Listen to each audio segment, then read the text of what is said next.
Olá, meus queridos, estamos de volta. Então, vamos dar continuidade ao nosso conteúdo sobre Grécia. E hoje vamos falar um pouco mais sobre a polis, a cidade-estado de Atenas. Deixa eu explicar logo como é que vai ser organizada a nossa aula. Inicialmente, a gente vai ter um momento de explicação e depois a correção da atividade que foi passada anteriormente, tá certo?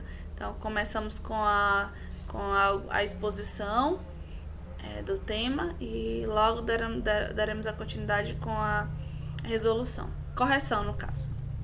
Então, Polis de Atenas já foi feito, já expliquei, acredito que na primeira aula, um pouco sobre Atenas, um pouco sobre Esparta. E hoje a gente vai falar um pouco mais de Atenas, algumas características a mais sobre essa sociedade. Então, Atenas é um centro comercial marítimo e também de grande, devido à sua localização geográfica, da proximidade com o mar Egeu, como foi explicado, e possibilitou o centro comercial marítimo e o intercâmbio cultural entre os povos como os fenícios, como os egípcios e os babilônios. Então, a troca de conhecimento, a troca de técnicas, enfim, foi possibilitado. Então, um governo aristocrático. Como professoras, vamos só fazer a lembrança aí o que é aristocracia. A aristocracia eram os bem-nascidos, os eupátridas. O bem-nascido é aqueles que tinham as melhores terras, aqueles que tinham as melhores condições, aqueles que estavam na participação política, aqueles que eram considerados cidadão. Lembrando sempre o que a gente entende por cidadão na Grécia. A gente vai passar a aula inteira hoje falando sobre a cidadania, sobre esse conceito de participação na Grécia. Então, os eupátridas era a aristocracia, eram os considerados bem-nascidos, eram aqueles que tinham as melhores condições, em contrapartida dos geórgos. Geórgoi é aqueles que tinham as terras menos férteis, as terras não eram tão férteis, os trabalhadores que por vezes precisavam, por não ter terras tão férteis, precisavam de empréstimos e não conseguindo pagar, ele se tornava escravo. Também é bem interessante que a gente lembre como se tornava escravo. Também em Atenas, os escravos se tornavam pela questão de dívidas, então se devia muito e não conseguia pagar a dívida. Então, passava o terreno que se tinha, então você era dado como escravo. Então, sempre para a gente lembrar, sempre lembrar, para não estar comparando com o sistema de escravidão que aconteceu aqui no Brasil, que foi por questões de cor da pele, né, dos africanos que foram trazidos para cá. Então, a gente tem sempre que lembrar que lá em Atenas não conseguia pagar, se tornava escravo. Então, grande parte também da população, aliás, a mão de obra, muitos deles trabalhavam no campo, muitos deles também trabalhavam no centro urbano, enfim. Então, os escravos foram bem ativos na história de Atenas.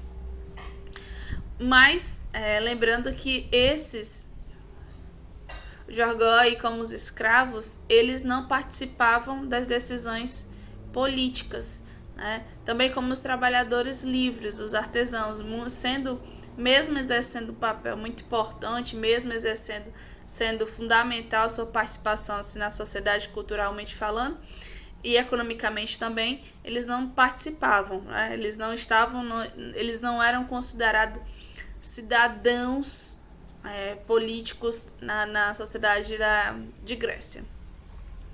E a revolução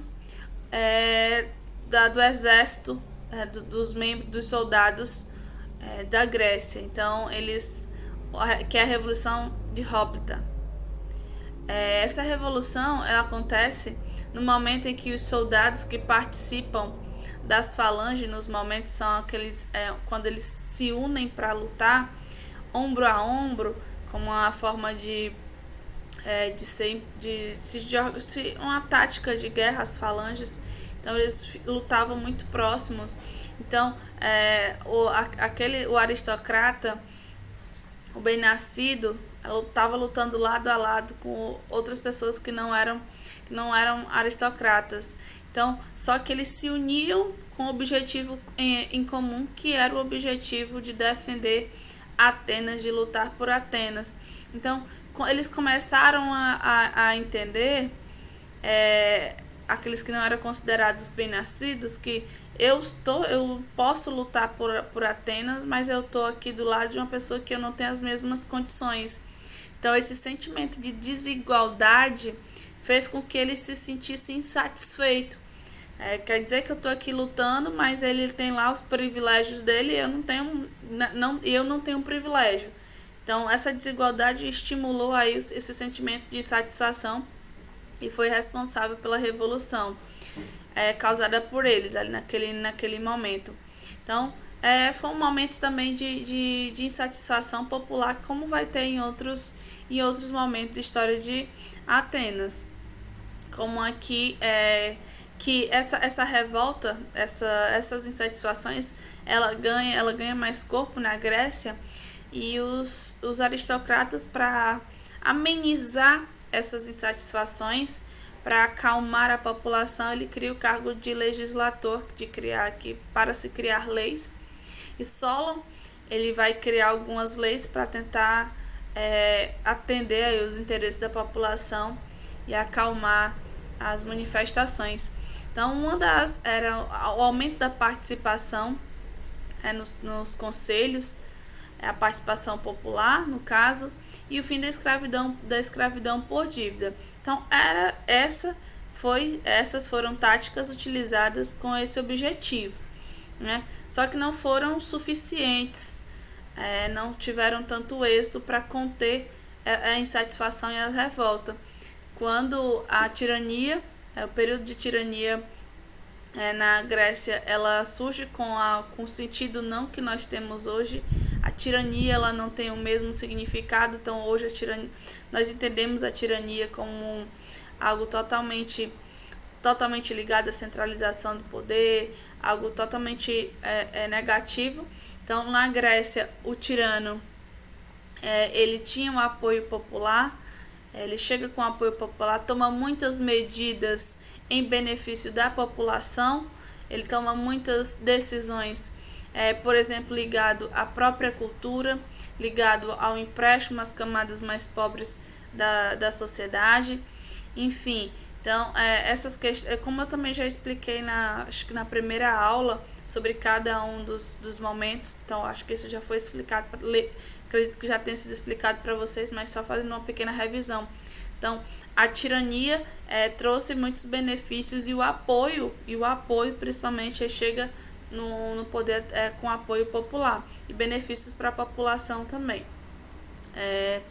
E as reformas insuficientes do início, né? Falando das reformas que foram feitas pela aristocracia, que fez com que a tirania chegasse ao poder, e incentiva a produção cultural também, como eu já expliquei. E a democracia, o surgimento da democracia, a gente lembra de Clístenes, que teve as suas contribuições, proporcionou a sua colaboração, que era o apoio, também tem um apoio do povo. A democracia, me falar democracia e cidadão, sempre eu tenho o interesse de lembrar que esse cidadão é um cidadão que mulher não era considerada cidadã, o escravo não era considerado cidadão, o estrangeiro não era considerado cidadão, o artesão não era considerado cidadão, enfim, grande parte da sociedade não era considerado cidadão. Então, cidadão quem era? Eu coloquei aqui no finalzinho. O homem com mais de 18 anos. Então, a gente pode aí entender um pouquinho sobre o conceito, o sentido de cidadania que é exercido. Sempre tá a gente retomando para esse ponto. Então, Clístenes, ele estabeleceu essa ideia de democracia, de apoio do povo, e o ostracismo, que é a questão do todo aquele que atentasse contra a democracia, contra as decisões partilhadas pelo povo, saísse da cidade, passava 10 anos distante, né? Através de um conselho, as decisões tomada por um conselho, e se determinava isso, né, que se afastasse, ou seja, para deixar forte a ideia de democracia, de defender a democracia. Então, a reforma de Péricles, a gente vai falar sobre a mistoforia, que era basicamente a ideia de se pagar para pagar um salário àquele que se ocupasse das questões públicas, das questões voltadas para a política. Então, porque eles acreditavam que aquele que trabalha, ele não tem tempo para se dedicar totalmente à política. Então, a forma de conciliar, então, era pagando um salário para que ele pudesse se dedicar, se inteirar, entender, para tomar as melhores decisões em relação à política, né? Os debates e as discussões. Enfim, basicamente, e a mulher em Atenas era vista como inferior ao homem. Então, a mulher, quando criança, o entendimento que se tinha, que o pai tinha, ela estava sob o poder do pai, e quando ela casasse, ela passava a estar em o poder do seu esposo. Então, tinha essa questão de as mulheres, a mulher de Atenas era uma mulher submissa, a mulher que não era dado a ela de espaço de participação, de debate, de discussão, também não participava, deixando bem claro, ela não participava dos debates e das decisões políticas. Então é só para a gente lembrar também sobre a posição da mulher em Atenas. Então, a gente vai agora fazer a resolução das questões, que é justamente as questões que faz uma retrospectiva, uma revisão do que foi estudado, né, agora e na aula passada.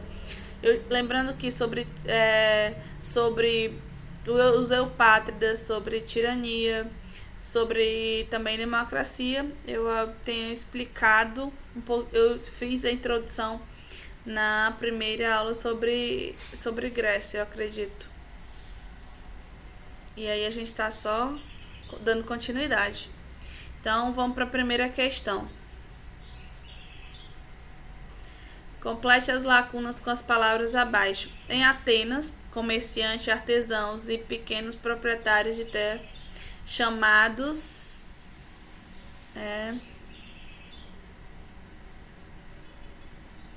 Georgoi, não podiam participar da política. Não, eles não podiam participar da política, porque eles estavam, né, no trabalho, eles tinham as terras menos férteis, e aqueles que tinham menos condições, diferentemente dos eupátridas, que eles que estavam à frente das decisões políticas, eles que eram os representantes políticos, chamados cidadão. Item B. No porto de Pireu, os atenienses estabeleciam contato com outros povos, entre eles os fenícios, os egípcios e os babilônios. Item C. Também denominado aristocrata, os eupátridas, os bem-nascidos, era inicialmente o único grupo que podia exercer a participação política em Atenas. Isso mesmo, os considerados bem-nascidos, os homens que tinham poder, né, econômico em suas mãos. Item D. A polis de Atenas foi fundada pelos jônios por volta do século X. Item E. Uma das reformas políticas realizadas por Solon foi o fim da escravidão por dívida. A gente acabou de ver agora há pouco. Então, vamos para a segunda questão. Marque um X na alternativa que completa corretamente a frase abaixo. A Revolução Hoplítica foi um movimento liderado pelos eupátridas, pelo direito exclusivo da participação política. Foi uma revolta de guerreiros atenienses contra o domínio político da aristocracia. Item correto. Não foi um movimento liderado pelos eupátridas. Foi um movimento liderado pelos guerreiros espartanos, também não. Então foi um momento ali em que, um momento de luta, que eles começaram a questionar se nós estamos lutando juntinhos aqui, ombro a ombro, para defender os interesses de Atenas, mas eu não tenho os mesmos direitos dos eupátridas, eu não tenho o mesmo direito da aristocracia. Então, porque ele tem mais privilégio e eu tenho menos privilégio, não é justo, sendo que nós estamos lutando da mesma forma. Então, esses questionamentos aconteceram aí entre os guerreiros atenienses contra o domínio político da aristocracia. Item B, o correto. Explica as mudanças promovidas pela reforma de Péricles na cidade de Atenas. Péricles, a gente vai lembrar que ele acreditava que para a pessoa se dedicar mais poder se dedicar mais às questões políticas, ela precisava trabalhar menos e por isso atribuir um salário às pessoas para que pudessem se dedicar mais às questões políticas. Quarta questão. Marque o V para verdadeiro ou F para falso. Depois corrija as frases que você julga falsa. Os tiranos usaram sua força para tomar o poder em Atenas e tiveram o apoio popular. Verdadeiro. O governo de Pisístrato foi marcado por revoltas populares, uma vez que ele atendia apenas os interesses da aristocracia. Falso. Então, um dos mais conhecidos tirano, Pisístrato, ele foi um governo marcado por interesse, por lutar, defender os interesses das pessoas menos favorecidas e não da aristocracia. Ele tem um apoio popular. Então, ele vai conceder empréstimos à população mais pobre, ele vai estimular a cultura, enfim, ele vai realizar grandes e importantes construções também. Tem C. A democracia foi implantada pela primeira vez no governo de Clístenes. Isso mesmo, correto. D.